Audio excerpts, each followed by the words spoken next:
মনে পড়ে কিনা? স্বামী এবং স্ত্রী দুইজন, আপনি কোনো একটি জায়গায় যাচ্ছেন, এখন নির্জন এলাকা, সন্ধ্যাকালীন সময়, আজান হয়েছে মাগরিবের। এখন আপনি চিন্তা করতেছেন, আমার তো নামাজ ছুটে যাবে, না আমি নামাজ ছুটাবো না। স্ত্রীকে বললেন, তুমি রাস্তার পাশে একটু দাঁড়াও, আমি আশপাশ দেখি কোনো মসজিদ আছে কিনা, থাকলে আমি জামাতের সাথে নামাজ পড়বো, আমি জামাত ছাড়া নামাজ পড়বো না। বোঝার জন্য বলছি ইসলামটা কেমন একটু দেখেন। এখন আপনি স্ত্রীকে ওই রাস্তার কিনারে দাঁড় করে রেখে আপনি প্রথম তাকবীরুল্লাহর নামাজ পড়ার জন্য আপনি মসজিদ খুঁজে দৌড়ে খুঁজে বেড়াচ্ছেন, তাকবীরুল্লাহর সাথে নামাজ পড়বেন, জামাতের সাথে নামাজ পড়বেন, আপনি চলে গেলেন নামাজে। কথাটা বোঝেন, স্বচ্ছতা নিয়ে বুঝবেন, প্যাচগোছ নিয়ে না। এখন আপনি আপনার স্ত্রীকে যে রাস্তার কিনারে একাই দাঁড়া করে রেখে আসলেন, তার নিরাপত্তা কে দিবে? আপনি তাকবীরুল্লাহর ফজিলত চেনেন, প্রথম কাতারে নামাজ পড়তে হবে ফজিলত চিনলেন, কিন্তু আপনার স্ত্রীটাকে, যুবতী স্ত্রীটাকে আপনি রাস্তার কিনারে রেখে আসলেন, অন্য মানুষ তার পাশ দিয়ে যাচ্ছে, তাকে ইফটিজিং করতেছে, অথবা আপনার স্ত্রী যে দাঁড়িয়ে আছে, সে মনের মধ্যে একটা আতঙ্ক, ভয় নিয়ে দাঁড়িয়ে আছে। হয় না? হয় কি না? ওই সময়ের জন্য আপনি যদি স্ত্রীর পাশে দাঁড় করায় রেখে অথবা তাকে নিয়ে যদি রাস্তার সাইডেই আপনি নামাজে দাঁড়িয়ে যেতেন, নামাজ পড়তেন, আপনি প্রথম তাকবীরুল্লাহ সব পেতেন, প্রথম কাতারের সব পেতেন এবং জামাতের সব, তিনটায় পাইতেন। কিন্তু আপনি কি করলেন? আপনার স্ত্রীটাকে এক জায়গায় রেখে ওই রাস্তার কিনারে দাঁড় করে আপনি সুন্দর বড় পাক্কা মুসল্লি সামনের কাতারে তাকবীরুল্লাহ নামাজ পড়বেন। আল্লাহ এই নামাজ ওভাবে পছন্দ করে না। কারণ আপনার উচিত ছিল আপনার স্ত্রীর আগে নিরাপত্তা ঠিক রাখা, সেজন্য ভয়ে আতঙ্কে না থাকে। তারপরে আপনি নামাজে দাঁড়ান, আপনার নামাজের মধ্যে মনোযোগ আসবে।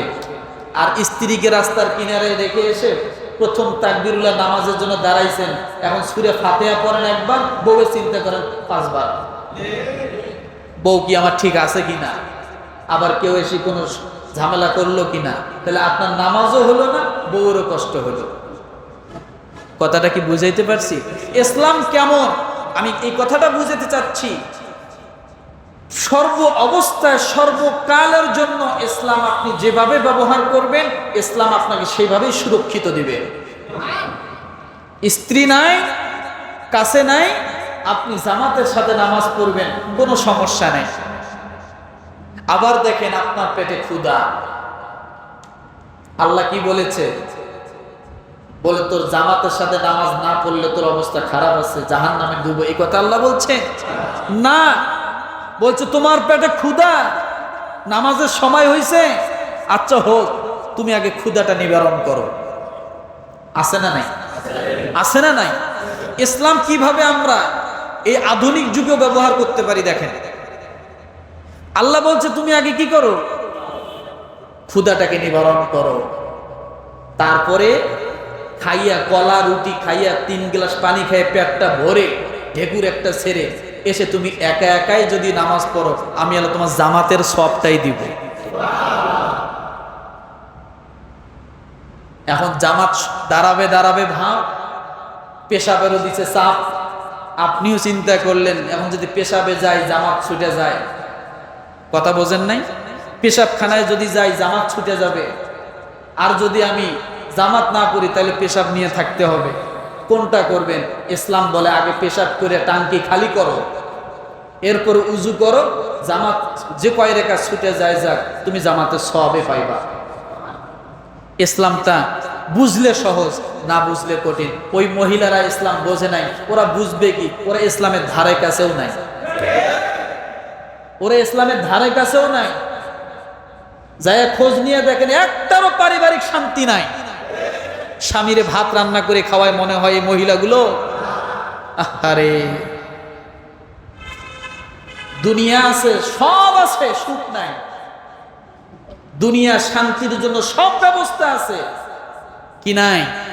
প্রকৃত শান্তি নাই। বউ এক জায়গায়, ছেলে এক জায়গায়, মেয়ে এক জায়গায়, পুরুষ মানুষ ভাত রান্না করে খায়। দেখেন নাই না? এই যে কিছুদিন আগে আপনারা দেখছেন একজন নায়ক ছিল নাকি, কি নাম তার, শ্বশুর নিজের মাথায় গুলি ঠেকায়া নিজে আত্মহত্যা করছে। বেচারার দুঃখ কি ছিল? টাকার অভাব ছিল, বাড়ি গাড়ির অভাব ছিল, শূন্যতা তার কাজ করছে। সব আছে, বউ আছে, বউ নাই। এরে দিছে বাড়ি পাহারা দিতে, বউ গেছে বিদেশে। পুরুষ বাড়ি পাহারা দেয়, মহিলা কি করে? বিদেশ গেছে। মনের দুঃখে নিজের মাথায় রাইফেল ঠেকায় আত্মহত্যা করে মারা গেল। এই হলো দুনিয়ার স্ট্যাটাস। এখন আমরা কোরআন চাই না। আর কোরআন সব সময় পারিবারিক পরিবারকে নিয়ে একসঙ্গে বসবাসের জন্য সব সময় কোরআন সমর্থন করে। মানুষের সাথে কি আচরণ করতে হবে আপনি সূরা হুজরাত পড়ে দেখেন। সমাজে কিভাবে আচরণ করতে হবে সূরা হুজরাত পড়ে দেখেন। পরিবারের সঙ্গে কিভাবে আচরণ করতে হবে সূরা নিসা পড়ে দেখেন। কিন্তু এরপরে বলতেছে 1400 বছর পরে কোরআন আর চলে না। চলে কি? 200 বছর আগের ব্রিটিশের আইন চলে, কোরআন চলে না। না, শয়তানি।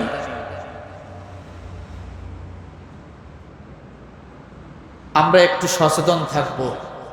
রাজি আছেন? রাজি আছেন? পারবেন তো? নাকি সত্যিকার ইমানদার হয়ে বাঁচতে পারবেন? কোনো ছাড় দেওয়া চলবে না। ইসলামের ক্ষেত্রে কোনো আপোষ নাই। যেদিকে যাক না কেন, ইসলামের ক্ষেত্রে কোনো আপোষ করা যাবে, এটা মাথায় রাখতে হবে। আর এরই একটি উদ্দেশ্য করে আগামীকাল সম্ভবত ঢাকা সরোয়ারদীতে হেফাজতে ইসলামের কি সমাবেশ আছে না? হেফাজতে ইসলামের সমাবেশ আছে। সারা বাংলাদেশ থেকে হয়তো আল্লাহ পাগল, কোরআন পাগল তারা হয়তো যাবে। যদি কারো সুযোগ হয় যাওয়ার মতো যেতে পারবেন।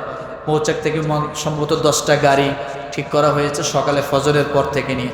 যদি কারো মনে চায়, ইমানের তাগাদায়, ইনশাআল্লাহ আপনারা শরীক থাকতে পারবেন।